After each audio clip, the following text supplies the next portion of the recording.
Hello à tous, bienvenue dans ce tout nouvel épisode On papote avec Tiff. Alors, j'avais fait plusieurs épisodes de Hollywood Stories, j'ai parlé d'Eddie Mannix et de George Reeves. Quel est le lien entre ces deux-là?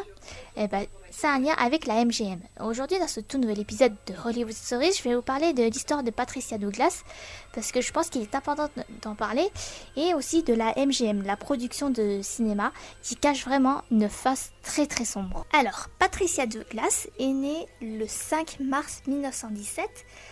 Elle a 20 ans. À cette époque-là, comme toutes les filles de son âge, elle rêvait de strass, de paillettes, de gloire et de succès. Elle voulait devenir danseuse. Et la MGM fait un appel à un casting pour un tournage et 120 jeunes filles ont répondu à l'appel. Mais en réalité, c'était un piège. C'était une fête privée en contrepartie d'une paye de 7,50 $. Ce soir-là, les filles étaient habillées, maquillées en tenue de western. Les filles pensaient qu'elles allaient passer un casting, mais non, elles sont tombées dans un piège. Et en gros, en fait, dans la soirée, l'alcool coulait à flot et les hommes, ils ont commencé à avoir des comportements inappropriés envers les jeunes femmes, gestes déplacés, paroles. Et il y a 2 serveurs qui ont raconté que ça a commencé à dégénérer aux alentours de 22 heures. Les hommes, ils étaient totalement déchirés. Quand ils sont sous l'emprise de l'alcool, ils n'ont aucun contrôle. Et là, les filles, elles ont commencé à avoir peur. Il y a une autre danseuse qui s'appelait Ginger Wyatt, qui a été défendue par un acteur qui s'appelait Wallace Beery alors qu'elle se faisait agresser par 2 ivrognes. Mais malheureusement, Wallace Beery, comme il était sous contrat avec la MGM et sous la menace de la production, il a dû témoigner contre elle. C'est bien dommage. Patricia Douglas, quant à elle, elle a été forcée de boire de l'alcool, elle a été violée dans une voiture et c'est un des flics qui l'a accompagnée au Culver City Hospital, un lien avec la MGM. Elle a été forcée de se toucher une douche froide pour faire disparaître les traces de viol. Et le médecin, il a dit quoi? Ah non, il n'y a rien, il n'y a pas eu de rapport sexuel, rien du tout et tout ça.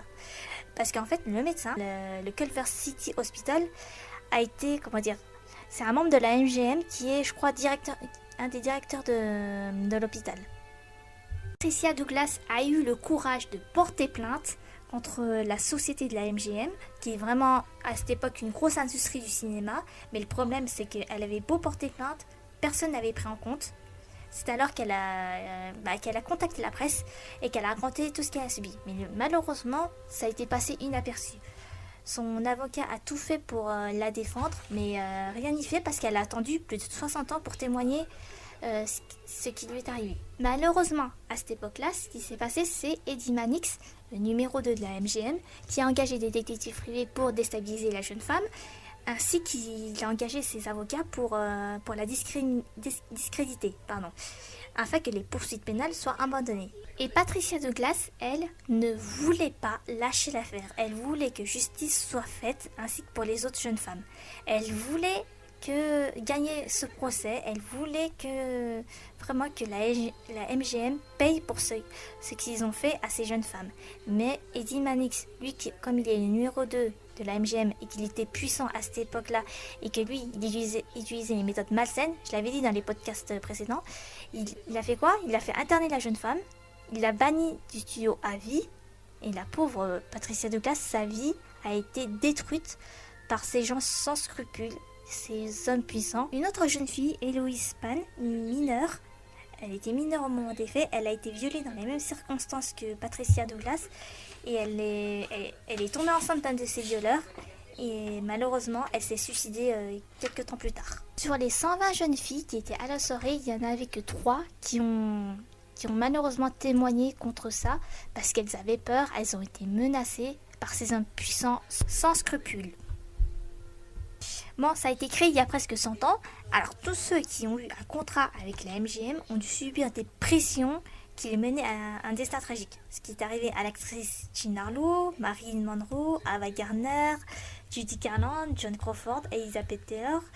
Elizabeth Taylor, apparemment, quand elle s'est mariée avec Conrad Hilton, son premier mariage, son mariage avait été organisé par qui? Par la production, la MGM. Elle avait seulement 18 ans. Patricia Douglas, c'était le précurseur de l'avant de l'ère MeToo. C'est-à-dire qu'il y a eu un avant et un après Harvey Weinstein. Et la MGM, c'était contrôlé par des hommes comme Harvey Weinstein. Oui, parce que chaque actrice qui voulait un rôle elle devait coucher avec un producteur pour obtenir ce qu'elle veut. C'était ça, hein, la devise d'Hollywood. Hein. Regardez ce qui s'est passé avec Marilyn Monroe. Marilyn Monroe, la pauvre, combien de fois elle a été victime de porc. Patricia Douglas a dû attendre 2003 pour témoigner, je crois, dans un documentaire qui s'appelait Girl 27 et le magazine Vanity Fair, pour qu'elle témoigne ce qui lui est arrivé ce soir-là. Et c'est bizarre parce qu'il n'y a jamais eu une enquête juste après sur la MGM. Jamais eu. Parce que la MGM, c'est une grosse société puissante. Et je pense qu'ils ont caché énormément de choses. Et on sait tous les faces sombres de cette production, ce qu'ils ont fait aux acteurs et aux actrices. En particulier les actrices. Je l'avais dit tout à l'heure, Judy Garland, le cinéma, ça a détruit sa vie. Quand elle avait tourné Le Magicien d'Oz, elle a été victime d'attouchements sexuels par les nains qui jouaient les Munchkins. Et elle a dû prendre des amphétamines, des médicaments pour maigrir. Quand elle était sur le tournage du Magicien d'Oz, elle était dans une période de l'adolescence. Elle a dû se bander les seins pour couvrir sa poitrine. Et les nains dans Le Magicien d'Oz, enfin les acteurs de petite taille dans Le Magicien d'Oz, eux, c'était pas parfait. Hein. Eux, ils se permettaient de toucher Judy Garland, de soulever sa jupe. Et apparemment, hors tournage, ils organisaient des orgies, alcool, drogue et sexe dans les hôtels. Hein. Et, ouais, parce que ça a beau être des nains, mais ils n'étaient pas parfaits. Et c'était pareil pour une jeune actrice qui s'appelait Loretta Young. Elle aurait eu une liaison avec Clark Gable, mais en réalité, elle a été violée par cet acteur. Et en gros, elle est tombée enceinte de lui. Et qu'est-ce qui s'est passé? Eddie Mannix, le numéro 2, l'a envoyé en Angleterre pour cacher sa grossesse. Et ensuite revenir en lui disant « Ah tiens, j'ai adopté un enfant. Et cet enfant, je l'ai eu avec mon mari. » Et en gros, cet enfant, c'était l'enfant de Clark Gable, l'enfant légitime. Plusieurs années plus tard, elle a rencontré Clark Gable, mais elle lui a jamais dit qu'elle était sa fille. Patricia Douglas est décédée le 11 novembre 2003. Peu avant son décès, elle finit par raconter dans une interview au magazine Vanity Fair, elle voulait dire la vérité, ce qui s'est passé ce soir-là, et ça a été très courageux. Et franchement, je dis bravo à elle. Au moins, elle sera en paix pour révéler enfin de ce qui lui est arrivé. Après, il a fallu attendre le mouvement MeToo pour que chaque intermittent du spectacle dans le milieu du cinéma raconte ce qui est arrivé avec un producteur, un acteur ou un réalisateur sur les tournages. Ça a bien balancé, hein, surtout sur les réseaux sociaux. Mais comme je l'ai dit, les réseaux sociaux maintenant c'est devenu un tribunal médiatique. La présomption d'innocence n'existe pas dans le tribunal médiatique. Surtout aux États-Unis, la présomption d'innocence n'existe pas là-bas.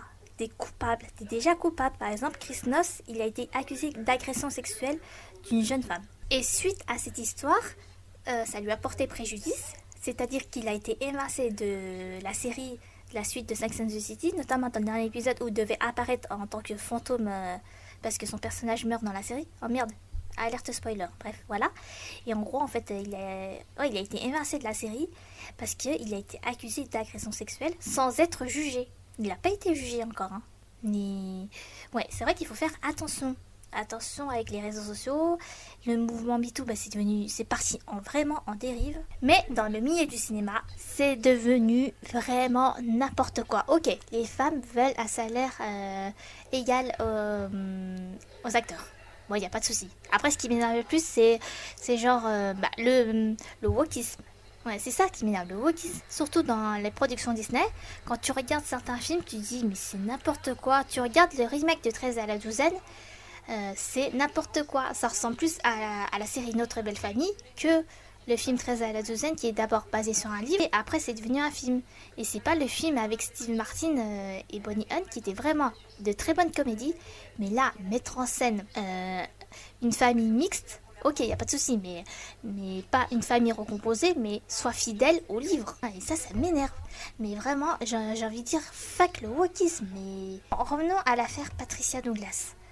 C'est vrai que c'est l'une des précurseurs du mouvement MeToo et c'est l'une des rares qui a osé en parler, qui a eu le courage, mais vraiment l'une des premières à avoir le courage d'essayer tout de même de faire tomber la MGM, mais elle n'y est pas arrivée. Pourquoi? Parce qu'elle a eu affaire à des hommes puissants, à des hommes sans scrupules, et elle a attendu 60 ans pour faire une interview avec Vanity Fair en racontant son histoire. Et en fait, elle s'est dit cette année-là que si jamais elle venait à disparaître, eh ben, son histoire disparaîtra avec elle. Bon, pour finir, il y a bien eu un avant Harvey Weinstein, mais vraiment, hein, il y a eu des gens dans le milieu du cinéma pire que lui, mais pire que Harvey Weinstein. Eddie Mannix, c'était le pire, hein, parce que lui, il a régné sur la MGM pendant des années. Il a utilisé des méthodes mafieuses, j'avais déjà dit dans les podcasts précédents. Il a vraiment fait du mal à beaucoup de personnes. Par exemple, Marilyn Monroe, elle aussi, elle a eu affaire à des porcs. Elle était contrainte de coucher avec certains producteurs pour obtenir un rôle. Et la pauvre, elle a dû être détruite psychologiquement. Et c'est à cause de ça que ça a conduit à son suicide. Après, sa mort reste quand même un mystère, hein.